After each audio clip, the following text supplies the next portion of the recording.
the culture menu. Yeah, man. So yeah, you're our first guest. You're our first guest, and yeah, this is real cool. Congratulations. Appreciate. No, yeah, no, this is great. This is great That's because like Moana. He's like, you're welcome. you're welcome. Yeah, because when we first started the pod, it was just us just chopping it up, and then for us to have now someone inside this with us is real cool. You know what I'm saying? It's cool. We didn't expect to be at this point, and so I'm excited for the day. But we did know that we wanted our first official guest to be special and to have something to say and to have want to make the same impact we want to make on the community. Does that make sense? I think that's what we're about. The culture meeting is about community, right? And like enlightening them with like black facts or history, things like that. So Definitely, Yeah, definitely. no, we all in it for the same reasons. You know, we wanna do this for us. We want this to be a good look. People that look like us can look and say, I have something to relate to. And it's a space that I just didn't see us. As a community, I didn't see us in the space, and I knew it was gonna be a product that we're gonna have to use as much as every other, group of people. But where's our product? Where's the black product? I didn't really see it. I saw lots of like decent or like okay looking stuff, but nothing that like represented okay.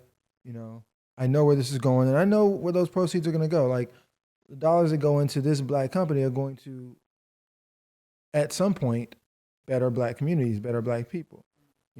So not that that's the only thing it's about, but like just knowing, like damn, okay, we can build a thing that can do this, and we know what we're going to do with it. Was sort of at the forefront. Um, and I actually feel safe in Henry mask. Like I don't feel, you know what I mean? The K95 or whatever mask. Yeah. Okay, cool. But like other than that, I don't feel safe in any other mask. It's like it covers the top, the nose, covers the bottom. So I'm just saying you did a phenomenal job. You and your very brother. much. Thank you very So much. Thank you very much. Yeah, and I don't want to be holding you any titles. So would you rather go by Taylor, designer, both? CEO. CEO, brother. boss. Yeah, CEO, I can boss. dig it. I can dig it, man. I can dig it. Exactly what you are. Yeah, so I got a question for you. Myself, I have a business. I'm a furniture maker, furniture designer, and so I sell product as well.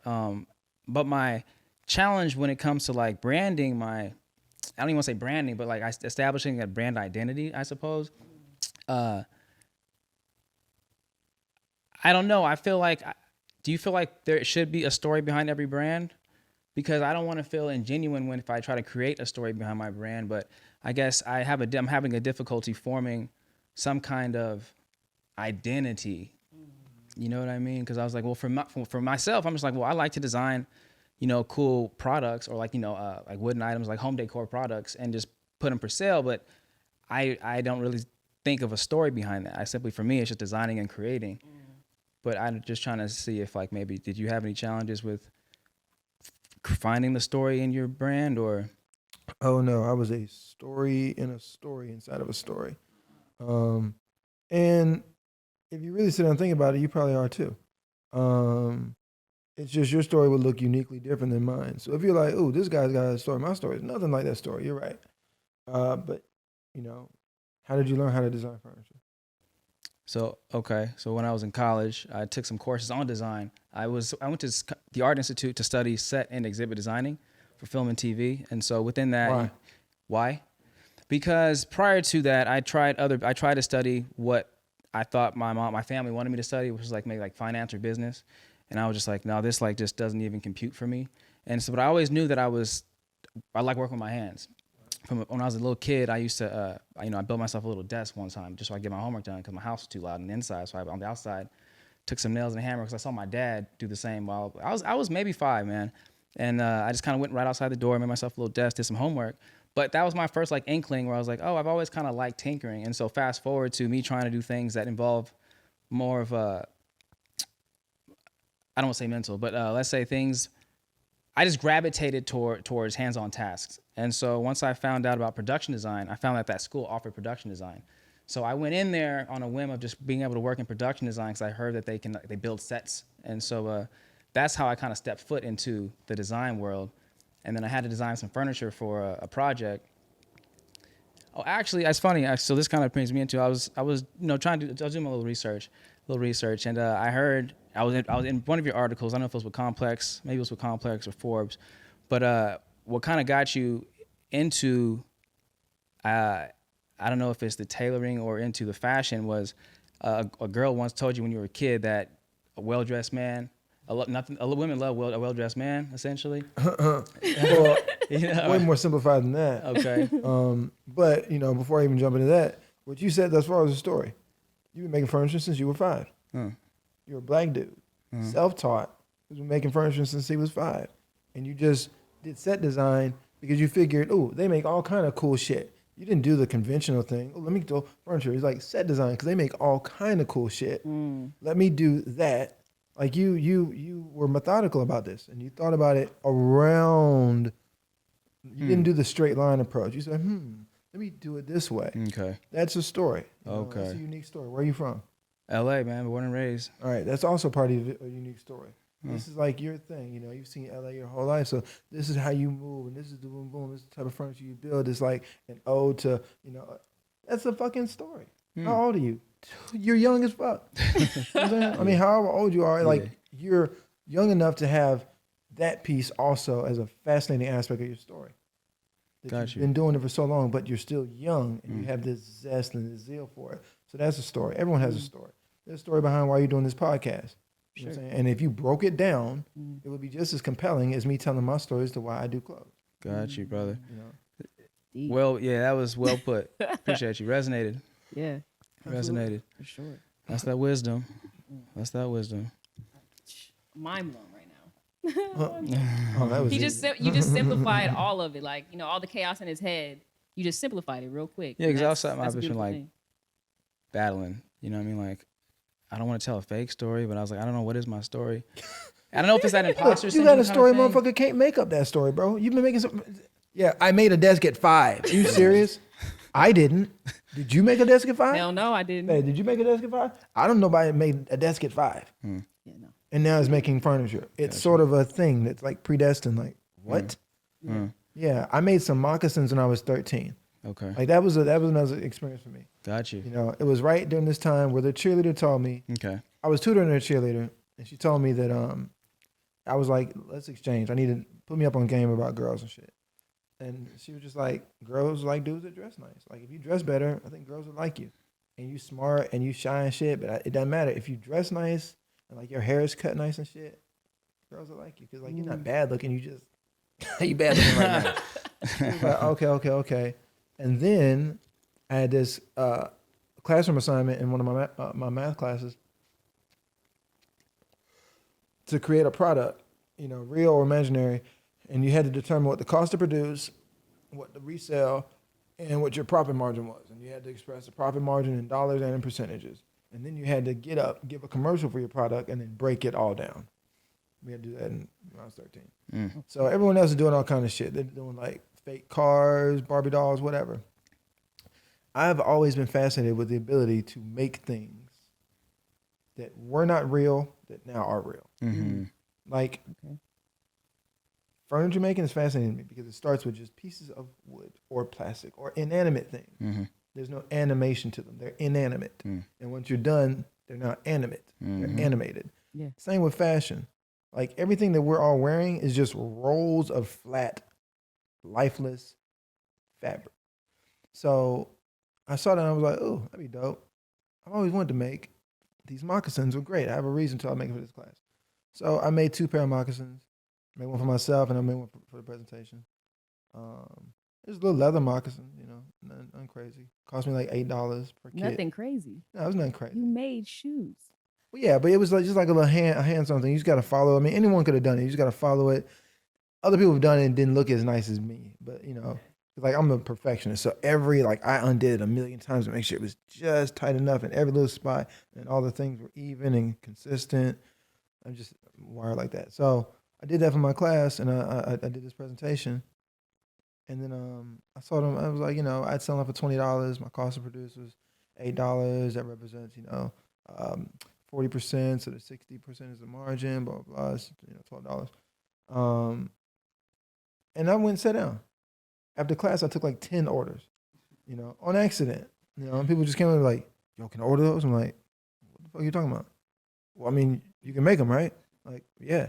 All right, well, how much? Like I said, $20. I did a commercial. I was like, all right, cool, bet. I was like, oh shit. Oh, me too. Oh, me too. Here's my shoe size. So I was like, oh damn, that's dope. So I had a little shoe business in middle school, just making little moccasins. And then I I used to draw a whole lot. So I drew this illustration that they chose for the T-shirt that went along with like our yearbook. Okay. Um, and so everybody in the school, all the teachers and students that are wearing this T-shirt, just got this illustration that I drew on it. And I'm just like, because I was not a cool kid in middle school. I was Yeah. a very uncool kid. So to see cool kids wearing these shoes that I made was like, oh, this is gratifying. And then to see them with and I remember telling myself, I like the way it feels seeing people wear the things that I made. I like how that feels. It makes me feel as cool as the people wearing it. I feel really cool right now. It's like it gave me another sense of confidence. And so, fast forward, you see how like how I move or why I move into things. I make things for people because I like the way it feels seeing people wear the stuff that I came up with. But had I not had those two experiences, which could have gone anyway, I could have picked a different project. I could have priced it weird. These are $100, some shit that Yeah. wouldn't have sold. I could have not drawn the thing, thought, maybe I'm not good enough. And I wouldn't have had that experience that said, oh, I could do this. I like the way this feels. When you build that furniture set, when you were done with it, you probably sat at it and fucked with it and was like, I like the way it feels. Man. I just did that. Man. Mm. You know what I mean? Man. And that feeling stuck with you. It's probably a feeling that you've been kind of chasing as you've gone about other endeavors. How can I get that same feeling I felt at 5? Yeah, I do. Yeah. I do. Confidence is an interesting thing, you know what I mean? Especially when you start to become successful. That's what it seems like. So how do you keep the confidence going? How do you not get like imposter syndrome or like how do you know what I mean? How do you keep that flow? Um, I mean, there's times I don't feel confident and I just express it. And I think Okay. that's what people think is confident because I just really don't give a shit. Okay. I'm very genuine, authentic. If I'm not feeling it, I'm not feeling it. If I'm not having a good day, I'm not having a good day. Okay. But when I do something, people know like if I do it, it's gonna be, extreme. Um, I think people just, they appreciate authenticity. Like people, if you got to be perfect and polished all the time, people gonna eventually see the holes in it. Like, oh, this person's not real. I wonder what the other side of the moon looks like. You know, as True. opposed to the thing that you get to see and all these different elements. You just feel super confident because there's no one that moves like that. Like I look online, I look on social media, I don't see designers, I don't see tailors, I don't really see entrepreneurs and CEOs that move the way I do. There's like transparent and um, just open and just real about shit. For sure. For sure. I think Instagram, social media fucked us up all the way. All the way. 'Cause all we do is sit and look at each other and be like, "Oh, his life is better, their life is better." And it's like, "No. We're all the same in the same boat." Mm-hmm. Same boat. I'm just curious, what big challenges have you faced being a CEO, being a business owner, in regards to, I That's guess, a joke. okay, no, That's a okay, Everything, fucking huh? joke. yeah, I guess, was there like a defining moment that you could say you came you faced where if you went left, things could turn this way. If you went right, things you did, or a good thing you did turn A right. million of them. Yeah. With RichFresh, one of the best decisions I ever made was to start off luxury from day one. Like I had done other businesses before that weren't luxury; they were more like what I thought was more attainable, but it didn't have the value then because it's just too attainable, and it didn't do anything. So when I started RichFresh, which wasn't that long ago, it was like almost 4 years now. Feels like a long time, but day one it was like I'm gonna be luxury. Why? Because one, it's unexpected, and two, it gives me more opportunity to really add more value. And it's unexpected, and I like doing things that are unexpected. So if I had done something different, if I had said, okay, let's come out still trying to be, price competitive with the mall, and just attainable shit, it wouldn't have hit. No one would have cared. We wouldn't hear about Rich Fresh. And then, with Henry Mask, I mean, there's a bunch of things that we could have done. We could have, shit, man. There's so many ways that could have gone left. Like that is a story in itself. But just setting it up as a subscription model was one of the smartest things that we did. And not just, from a bottom line perspective, but for the consumer. You know, to have something like we run out of water all the time. Water, like I'll be at the house and I drink all the water. I'm like, shit, I'm out of water. I hate having to go get more water. And I just knew like people are going to hate having to go get more masks. When you're out of a mask and you have to have a mask in order to move around and do shit, and you don't have a mask, and then you're like, shit, I gotta go and get a mask. It's gonna be so annoying. I don't want this to become a pain point. Oh shit, now I gotta go online and find it and order it and shit and just But what if you didn't have to think about it? No, you can pause it if you want. You can cancel if you want. I'm not forcing you, but we'll just add this built-in convenience of it always showing up on a recurring basis in small enough quantities for you to actually get use out of. If we set it up any differently, I don't know if we'd still be in operation right now. We definitely wouldn't be moving the way we move now. But those are two pivotal decisions. Yeah, yeah. I can relate to you saying you're starting off as a luxury brand. So when I first got out of college and was getting into designing my pieces, my first collection was a luxury collection, right? So I was buying really exotic woods. I was using high quality leathers, and I was using metal. So I was comprising those three materials into my pieces. And so it had a high value, had a high price point, but the value was there. But I was struggling to find clients. I was struggling to find clientele or a buyer for these. So, like Melrose Trading Post, like, flea markets, things like that. So I was showing up at the Melrose Trading Post, and people loved my designs. Like, oh, these are so cool. But that's the thing, right? They were like, we love it. We're not here to pay for this kind of price point. And so I was like, well, damn. So then I was like, well, let me just conform my designs to a more competitive price point. So I just started making smaller items like plant stands, planter boxes, things that were, just more consumable. And so I did start making sales, but then I lost the luxury in my brand, in my designs, and my brand. And then so I was like, man, I wonder what I maybe could have done differently to maintain the luxury. Because currently I do, but my bread and butter are my smaller items. So I have an online store set up and it produces, but I'm still not getting those high ticket. I'm not designing those nice collection pieces like I once was. And I was trying to figure out how I could have somehow, maybe I zigged when I should have zagged, but. Yeah, it feels like you're trying to match your worth that you know. You know what I mean? I feel like your worth more than just making basic planter boxes. You know what I'm saying? Mm-hmm. So, it's interesting. If I was to give you any advice or just perspective on that one, I was thinking about it while you were telling me.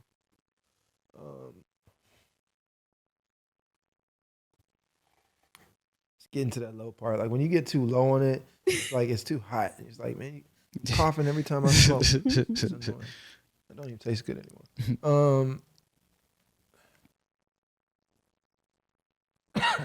I tell people all the time. People are like, oh man, and I got this thing. I just don't know. Like, there is a market for every product.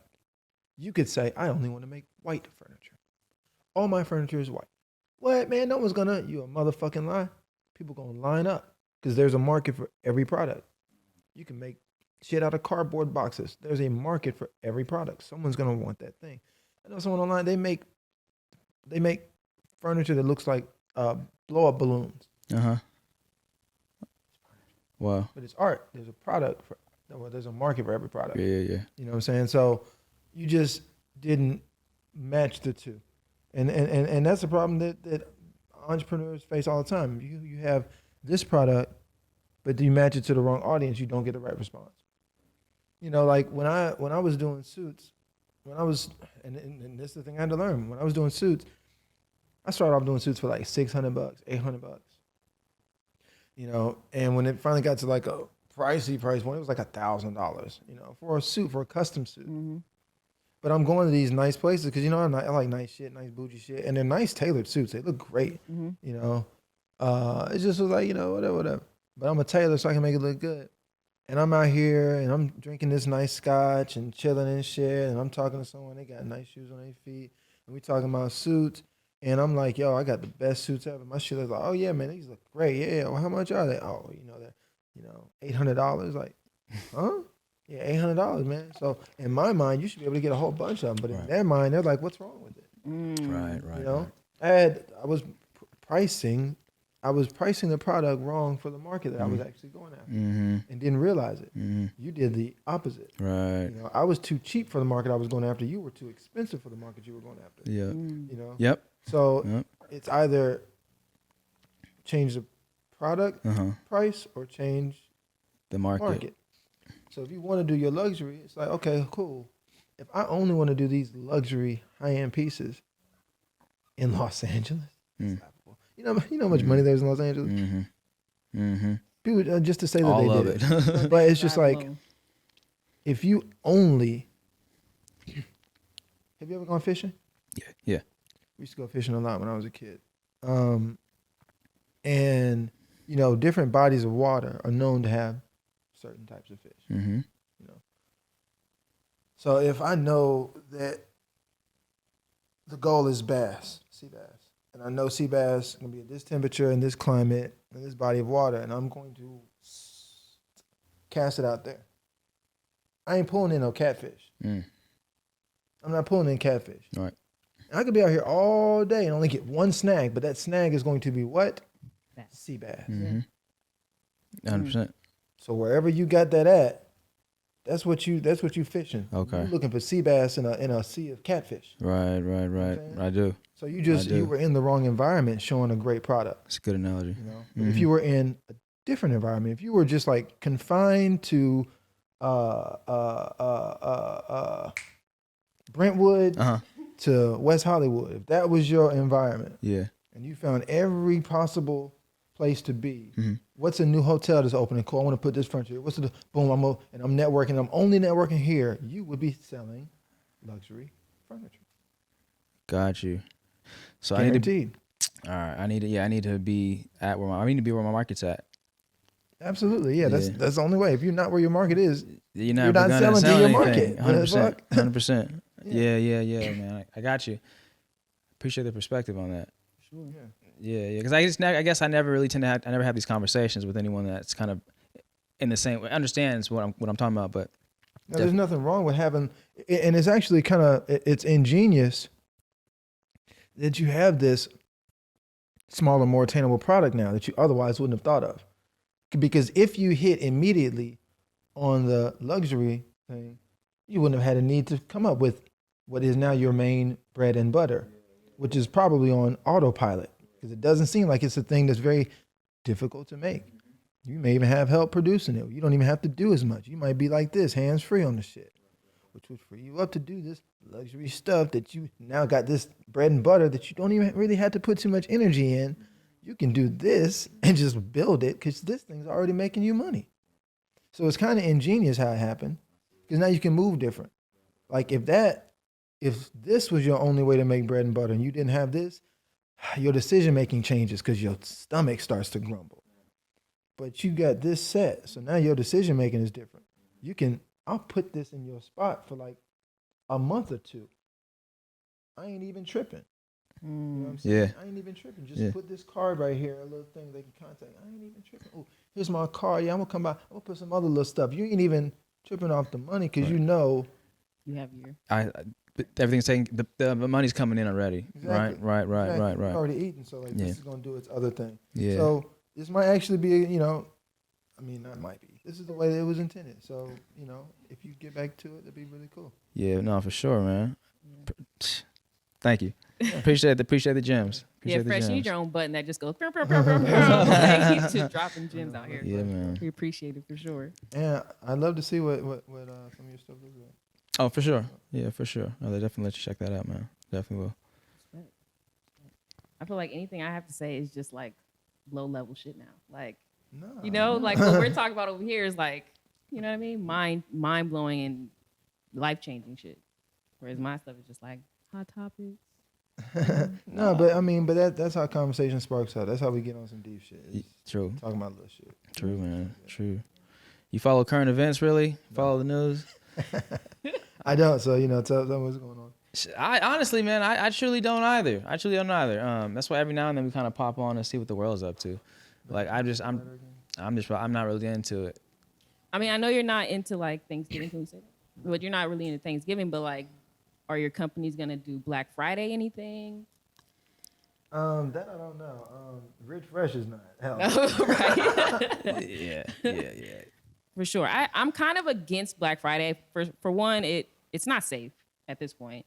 And two, I feel like even for the mom and pop stores, it takes away from their value. You know what I'm saying? Yeah. It's forcing them to now lower their price, or I don't know. I just don't I mess with don't it. like even for Henry. Like I think on Amazon, I don't think honestly, because I'm the CEO, I haven't authorized any Black Friday anything. Right.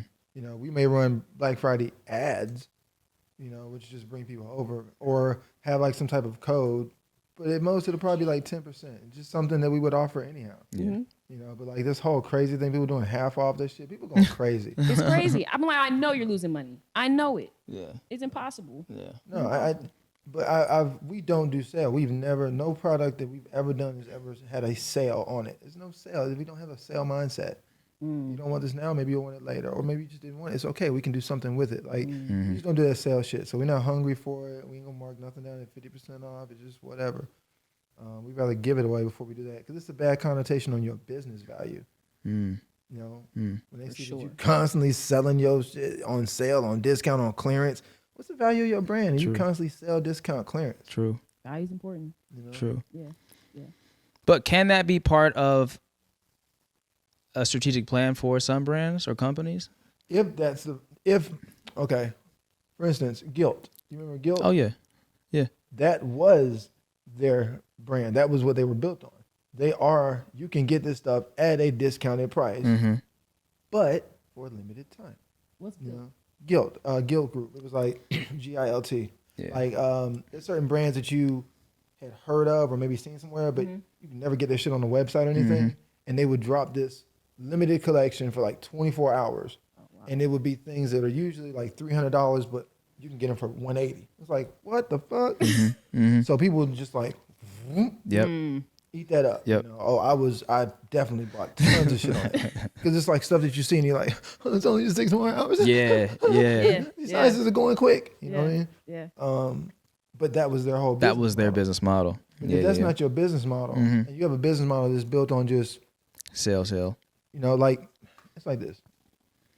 I sell jeans. I don't, but I'm saying I sell blue jeans. I have great blue jeans. My blue jeans cost $180.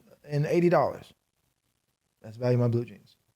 $180, $180, $180, $180. Oh, what's today? Wednesday, Black Friday? Oh, now they're $90. $90, $90, $90, $90.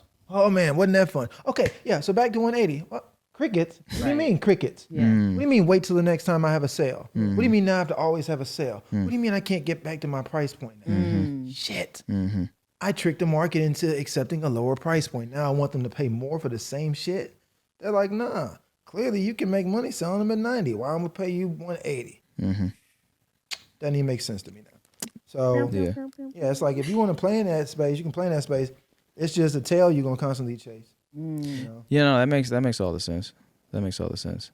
But I mean, that's just again, that's just me. Again, some people they operate different. You know, some people have, you know, shops that sell a whole lot of inexpensive shit. Me, it's just the same amount of energy. Yeah. It takes the same amount of interaction for you to sell a piece of furniture for a fifth of the price as it does to sell it for 5 times. It's You're the right. same interaction. It's the same amount of energy. Yep. You know? Yep. I do, man. I do. Good shit, man. Yeah, man. Time and economics. I was gonna say, have you always had a strong business acumen, or just like your experience through all this has kind of also shaped and formed? Yeah, I think business acumen can be formed from like failure. But no, I mean, you know, ever since I was a kid, I've always wanted to be a businessman. I've always wanted to be an entrepreneur. And my dad was very business savvy. So just hearing him talk and seeing how he moved, he was very like precise, business. And I think all the things I read are just about business and problem solving and then this to that. I don't really spend much time focused on other things. So for me, it's just it's the thing that I'm good at is like making certain business decisions, or at least just like making things make sense in my head. Um, so yeah.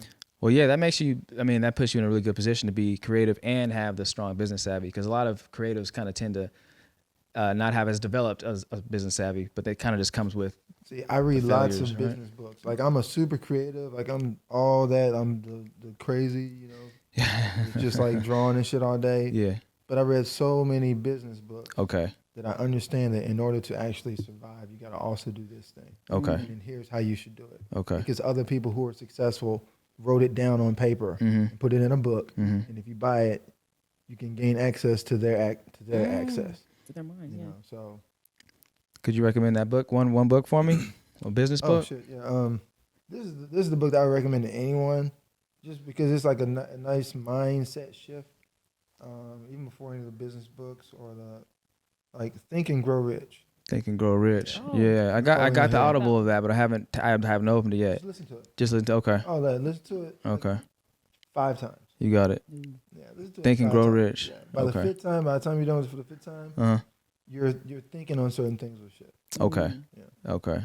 So Okay. do you read or audiobooks? Both. Okay. I audiobook more because I'm on the go. Mhm. And like I'm gonna do something if I'm in the car. So if I'm not listening to some jazz or something, I'll put on like an audiobook. Okay. Yeah. And then you can go to sleep and do it. For It's sure. hard to go to sleep reading a book. For sure, man. True. Man, one of the best investments I got, and I say I made in the last couple months was these bedtime headphones. It's like a headband. So imagine like a sweatband that you wear out for working out, but inside, embedded in the ears, are these really flat little earbuds.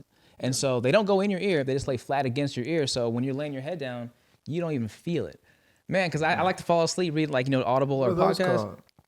I could let you know. I have to check my phone, It but covers your eyes too, or it's just a headband? no, it's like a headband. Oh, but okay. if you wanted to, you could just slide it Right. down. Yeah. You know what I'll I mean? definitely let you know about that. Shit. It's been doing me well, man. Serious. Yeah, for sure, man. Crazy. Do you have a process? Because I mean, you're a genius. I mean, you know it. But do you have a process that gets you in that mode? No, not really. I mean, no. This is the thing that I do. This is like the only thing I'm really good at. I'm just, pretty good at it because it's the only thing I'm good at. So it's all good. Wait, what's the only thing that you're good at? I mean, just like my approach to how I do, just the stuff that I do. Like, I'm very good at that. There's a whole lot of stuff I'm probably not really good at. But so my process is it's real simplified. Like, I have concepts, I have ideas, and I'll sketch them out, and I'll do little flat CAD design sometimes. It's just real easy. I just change colors, and I just look at things, and when things feel right, I put them into motion. I bought a factory a couple years ago that made all my clothes, and so the lines of communication, like the ability to like think something, like I can have an idea in my head and like, oh, that makes sense to me in my head, and I have the ability to draw it, and I have the ability to also do like a CAD that's easy to share with my production manager, who has access to all the materials I need to take that thing and turn it into a real thing. It's like, I just built it like that. So it's a very simple flow. I can take a photo of the shit. Like, it's a very simple flow, and then it goes into production. Once it goes over there, it's a process because, things are, patterns are made, things are cut, sewn, and it's a whole thing. But just the creative process is really simple. It's just like, I have ideas that just, come at random, and I just find a way to get them down and get them in motion.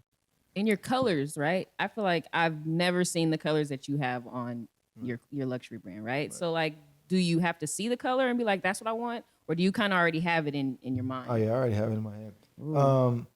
Yeah, like I've been on color since I was a kid, so I'm one of the people that really responds to colors.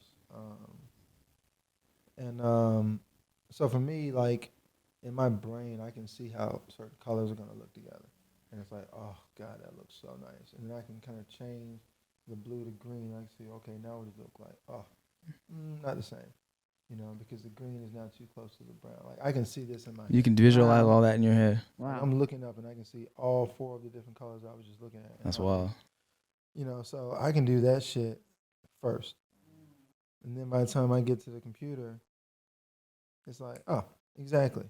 Um, because it's easier for me to communicate it. But I used to not do that. I used to just be this, and then me, hey, production. Here's what I want, and they're like, really? How's that gonna look? Trust me, you know.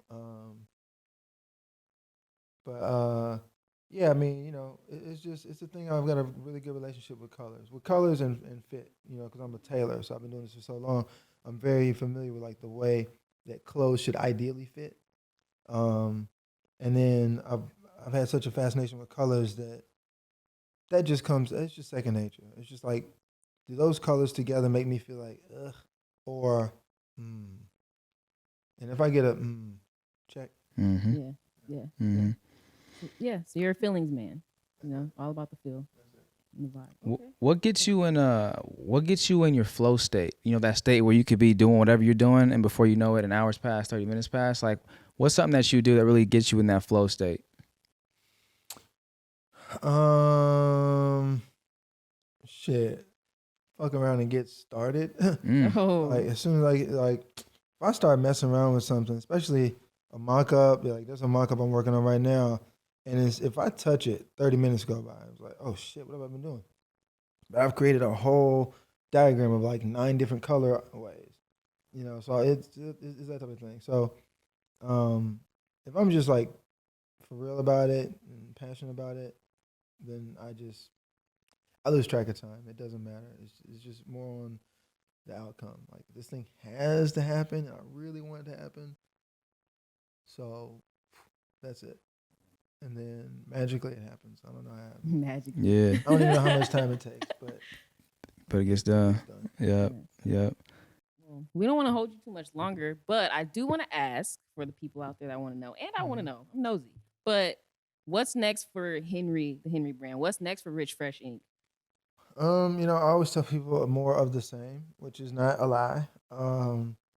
Just again, we've proven the point that every product has a market with both of the brands, and so now it's just about finding more of that market because there's so much more of both markets.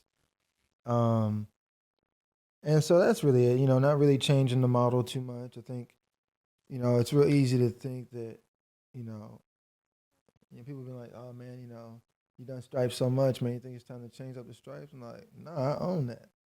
Like that's mine. I'm not changing up. You know how many people have never heard of Rich Fresh? They deserve the stripes too. I own this space, like so.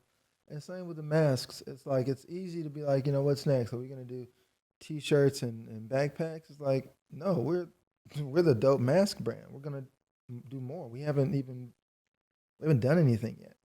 We've just proven that we have a market. Now we need to lean into said market, and really like expand. So it's just more of the same. Just taking two amazing products, two amazing ethos, and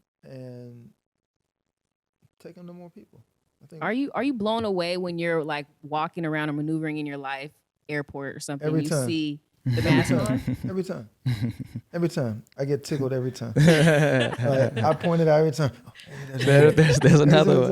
Man, yeah, I was in Puerto That's Rico dope, and I man. was like walking. I was like, yo, everywhere. You have to be proud. I'm proud. Yeah, I'm proud. and I get upset anytime I go somewhere and I don't see them. I'm like, Oh. I've been in here for 20 minutes. And I haven't seen them. Like I get like for real. I get upset. Wow. Yeah, When I man. see them, like I almost want to go. I always make it a point. Not always, but like unless they're like in passing, I always make it a point to at least get close and say, "Hey, nice mask." That's it. And no one ever knows who the fuck I am. Right. Really? No, because like I usually got on a ball cap. I'm real low key. So they're like, yeah, okay, thanks. Little do they know, right? People legit be like, yeah, okay, thanks. And it's so cool. But yeah, it tickles me every time. And like back in Memphis, where I'm from, it's almost like 1 in 3 people that live in Memphis have Henry Boom. on their face. Boom. Everywhere you go, Awesome. in all the restaurants and all the everywhere you go, it is Henry land. Dude, Straight up. As it should be. That's pretty dope. Yeah, As it that's should dope. be. that's magic, man. Yeah, well, we just want to say thank you, Fresh, for coming by, Absolutely. tapping into the Culture Menu podcast. Thank you. Thank you. Absolutely. It's being been our it's first been a great guest, so- experience. Great meeting you. Yeah, likewise. Lessons learned. Yeah, Appreciate we you, can brother. Stay connected, but yeah. Once again, it's been the Culture Menu podcast with your host Chelsea And Lasani, and the special guest, the first and guest, Mr. Fresh. It's the boy. that's the boy. Thanks, man. Appreciate you. Let me sing us out the episode.